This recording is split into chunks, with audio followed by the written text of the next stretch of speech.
नमस्कार। Bihar bar council का चुनाव, उसकी सरगर्मी तेज हो गई है, ठंडी बढ़ रही है, लेकिन चुनावी सरगर्मी तेज है। राजीव कुमार द्विवेदी उर्फ पप्पू दुबे जी, जो कि एक जाने माने अधिवक्ता हैं, काफ़ी सीनियर अधिवक्ता हैं, और अधिवक्ताओं में आपकी जो आपकी पॉपुलैरिटी है, इसका कारण क्या हो सकता है?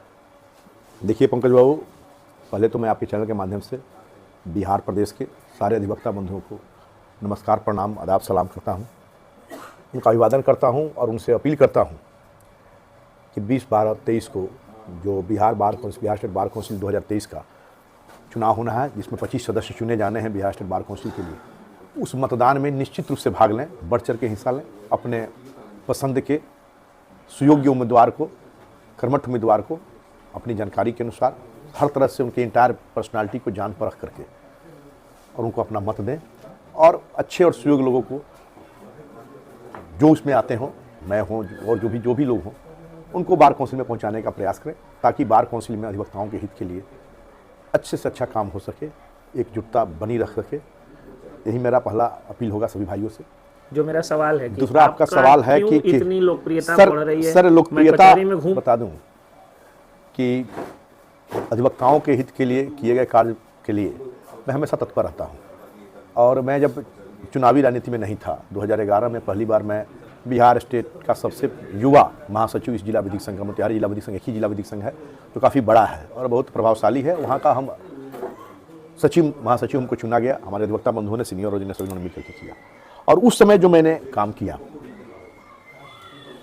जैसे शेयर मनी वितरित करना प्रतिमा, आपको ये जो आपको हमने दिया है, इसको सिलसिलेवार थोड़ा सा समझा दीजिए। हमने ये दिया है जो महासचिव के रूप में मैंने जो काम किया था अपने जिला विधिक संघ मोतिहारी के लिए, उसका हम उन्होंने इसका जिक्र दिया है, इसको लिया है।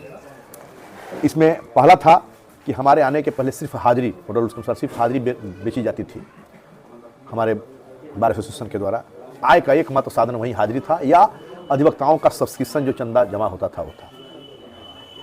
100, 150, 200 शेयर मनी मिला करता था जो हाजिरी फॉर्म की बिक्री से आता था। मैं जब आया तो मैंने इस स्थिति को सुधारने के लिए, आर्थिक स्रोत बनाने के लिए बेल बॉन्ड और वकालतनामा जो आपको स्टाम्प वेंडर लोग बेचते थे, उनसे लेकर के संघ से बेचवाना शुरू किया।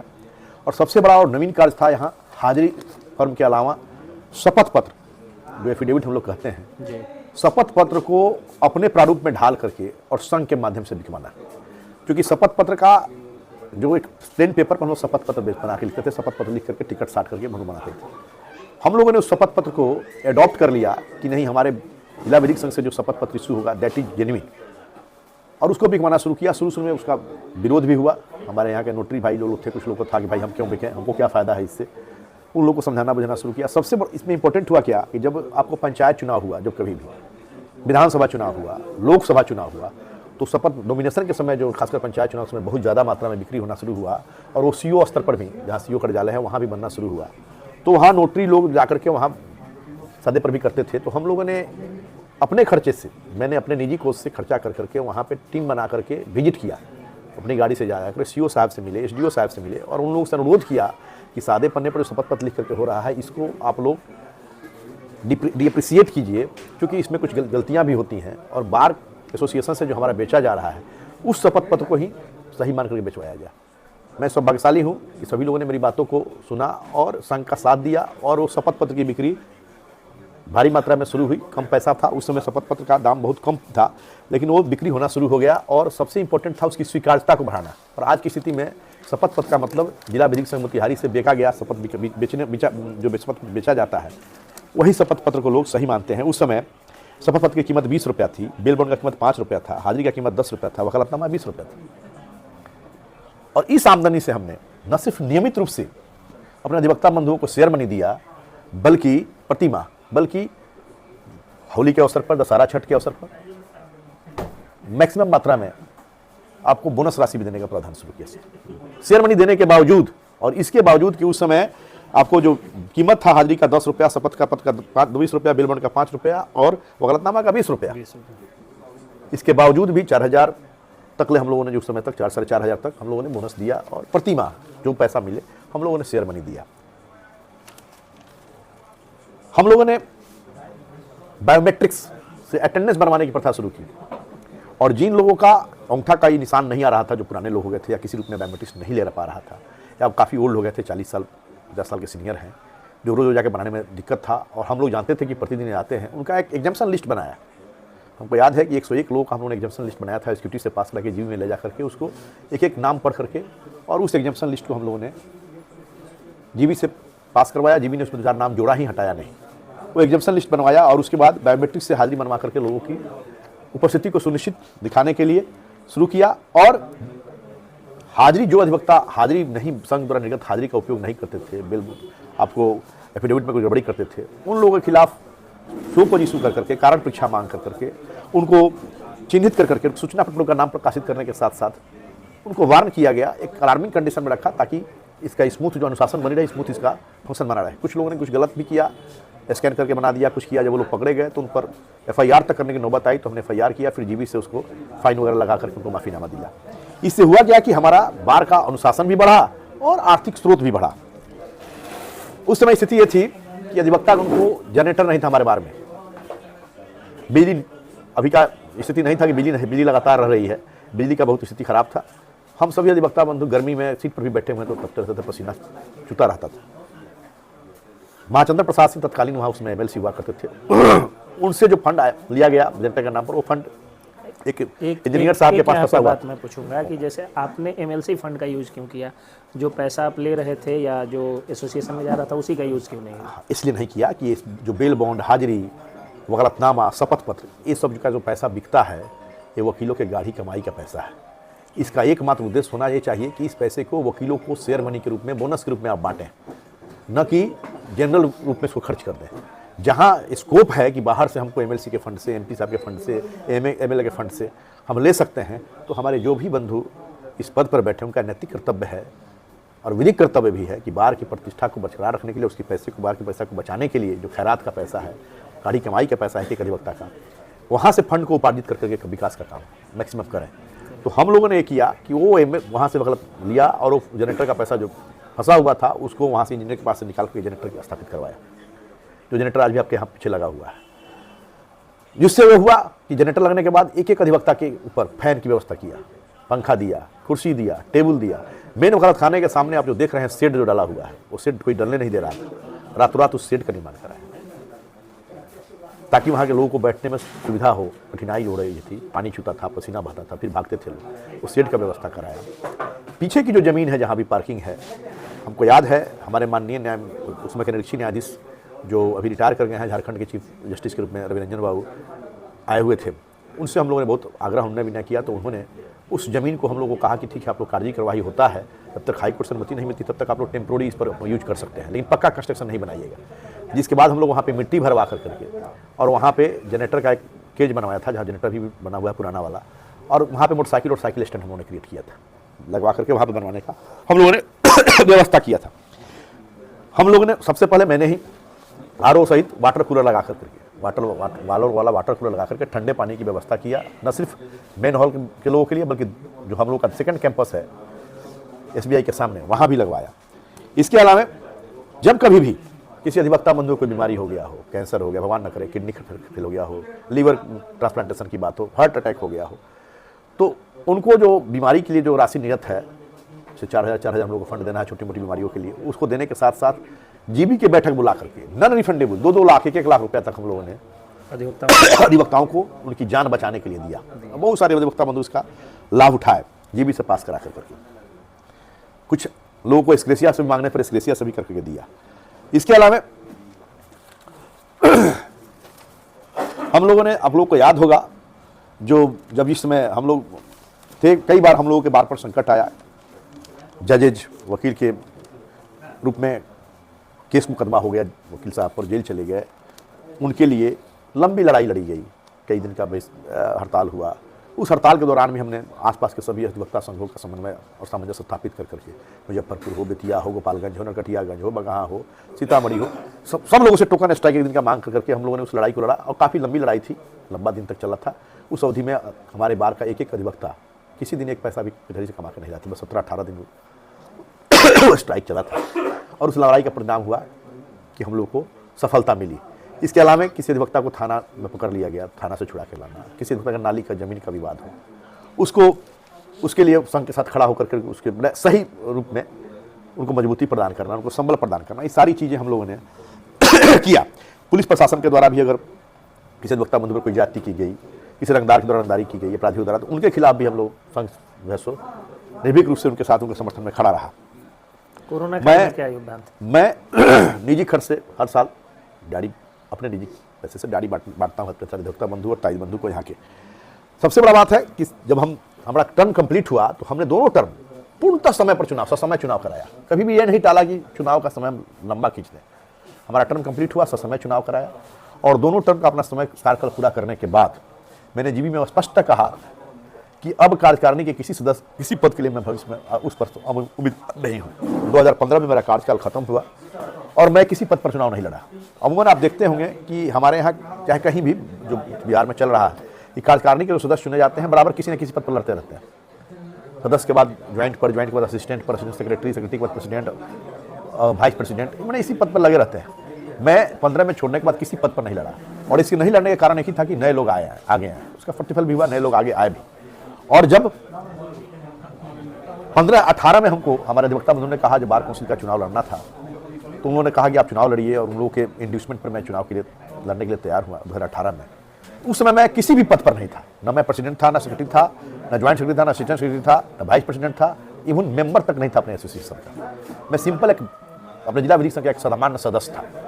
और उस वर्ष जब मैंने चुनाव लड़ा तो भारी बहुमत से हमारे जिला विधिक संघ मोतिहारी ने, के अधिवक्ता बंधुओं ने, सीनियर्स, जूनियर्स और हमारे कलीग जो लोगों ने वोट के रूप में आशीर्वाद दिया। और इस आशीर्वाद के तहत मैं पहला व्यक्ति था कि जब से मोतिहारी जिला विधिक संघ की स्थापना हुई, इस बार से चुन करके 25 सदस्य के मैं पहला व्यक्ति था कि चुन करके हम पटना बिहार बार काउंसिल के मेंबर बने। मेंबर बनने के बाद मेरा ये कहना होगा कि मेंबर जब हम बने, मेंबर बनने के बाद हमारा कार्यकाल जो रहा, पहली बार हमको बीसीआई के द्वारा अधिकृत कर करके हमारे साथ कुछ नए बंधु थे, उन लोगों को गोपालगंज जिला जज साहब से प्रतिरोध हुआ था। वहाँ के जिला विधिक संघ को माननीय हमारे बीसीआई चेयरमैन साहब मनोज कुमार मिश्रा जी के आदेश से हम टीम गठित हुई और उसमें हमको भेजा गया। वहाँ हमने लीड किया और ससम्मान वहाँ जो प्रतिरोध चल रहा था, हड़ताल चल रहा था तत्कालीन जिला जज के खिलाफ, उनके मिसबिहेव के खिलाफ, जिला जज साहब के यहाँ बैठ करके उन्होंने बहुत ढंग से उसको बार की प्रतिष्ठा को ऊंचा उठाया और उस मामले को समाप्त कराया। इसके अलावा 5th एडीजे साहब एक्साइज कोर्ट थे बेतिया में, वहाँ भी हमको और नाथ वगैरह वो किया गया था। हम लोगों ने उसमें स्पष्टता निर्भीक रूप से जो मामला था उसका रिपोर्टिंग दिया, हाई कोर्ट गया, सब कुछ गया, बाद में उनका ट्रांसफर हुआ, मामला का वहाँ समाधान हुआ। मुजफ्फरपुर में गतिरोध हुआ, वहाँ भी मुझे टीम में बनाया गया था, वहाँ भी मैं गया और वहाँ भी सम्मान हुआ। शिवहर में बार बेंच में लड़ाई हो गई थी, मैं वहाँ भी जाकर करके और शिवहर के हमारे अधिवक्ता बंधुओं का जो समस्या था, केस मुकदमा भी हो गया था, उस सबको सॉर्ट आउट करवाया।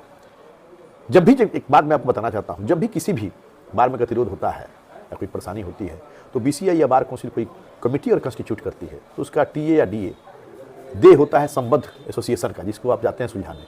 और यार नहीं, कतिपय स्थितियों में बार काउंसिल देता है या बीसीआई देती है।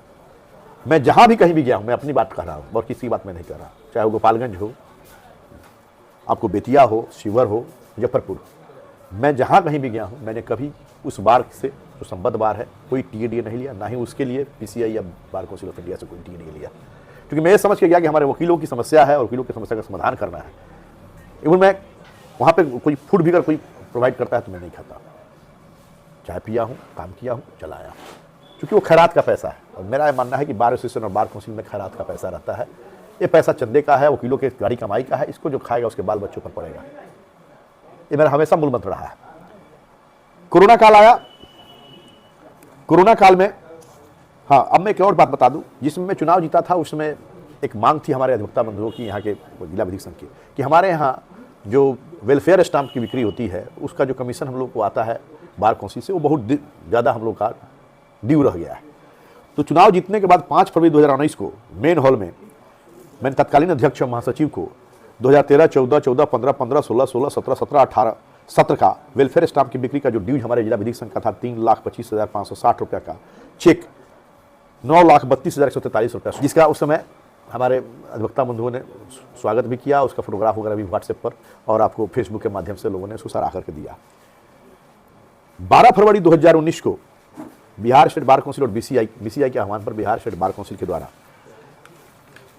सरकार से जो हमारी मांगें थी उसकी पूर्ति के लिए स्ट्राइक किया गया था। राजभवन तक हम लोग मार्च करना था पटना में। तो उसके लिए भी हम लोग जो है यहाँ से ये चेक वाला आपका है, जो चेक हमने वहाँ प्रोड्यूस किया था, ये चेक वाला है, चेक दिया था उस समय का। देखिएगा ये चेक जो दिया हुआ है ये है 5 फरवरी 2019 का है, जो चेक हमने सौंपा है ये है।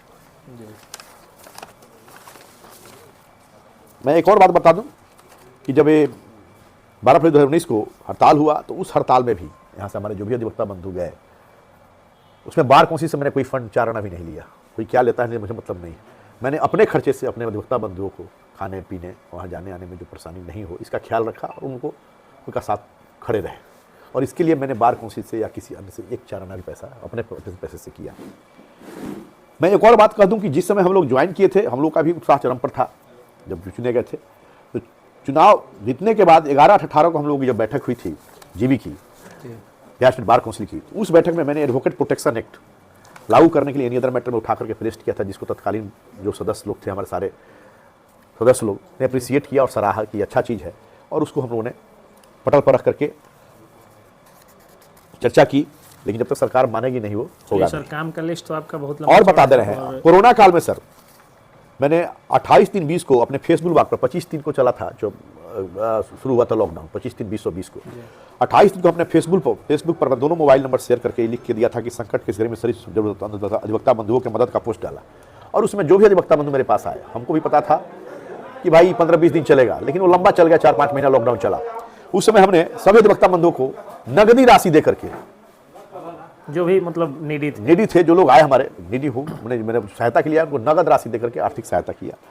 2021 के दूसरे कोरोना काल में मैंने आर्थिक मदद के साथ साथ फेवी फ्लू एजिथ्रल, क्योंकि दूसरे कोरोना काल में डेथ टोल बहुत हुआ था।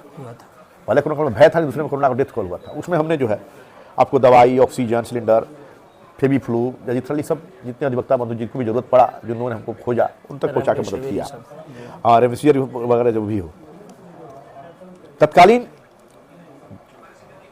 जो हमारे चीफ जस्टिस थे उनके समय में जिला विधिक संघ मोतिहारी का बिना कोई इंफ्रास्ट्रक्चर पूरा किए हुए जब उनको बांटने का दूसरे जगह सब डिवीजन खोलने का जो चला था उसके लिए हड़ताल हुआ था। उसमें न्यायमूर्ति चीफ जस्टिस संजय करोल जी थे। उस समय भी हम अपने अधिवक्ता संघ के जब प्रतिनिधिमंडल गया था उनसे मिलवा करके उसकी व्यवस्था करके उस हड़ताल को सम्मान वापस कराने की व्यवस्था किया। आपको याद होगा हमारे ज्योतना के समय भी कोर्ट बाइकाट चला था, उसमें माननीय न्यायमूर्ति चक्रधारी शरण जी थे, उनके से भी मिलकर करके उसमें समाधान का प्रयास किया। और कोरोना काल में अपने जिला विधिक संघ के जो भी जरूरतमंद अधिवक्ता थे मैंने अपने पर्सनल फंड से तो किया ही, इन बिहार स्टेट बार काउंसिल से हम लोग लगातार मीटिंग रहे और हम लोग सब लोग मुखर रहे कि इनको मदद किया जाए अपने अधिवक्ता बंधुओं को। यद्यपि बिहार स्टेट बार काउंसिल के बाद बहुत लिमिटेड स्कोप है, ऊँट के मुँह में जीरा वाली बात थी, फिर भी जो लोग हमारे यहाँ जिला विधिक संघ में नीडी अधिवक्ता लोग अपना बड़े फॉर्म सहायता राशि पाने के लिए उन 544 अधिवक्ताओं के लिए 544 अधिवक्ताओं के लिए आपको उस समय राशि आया था, आपको बता दूं 1 मिनट।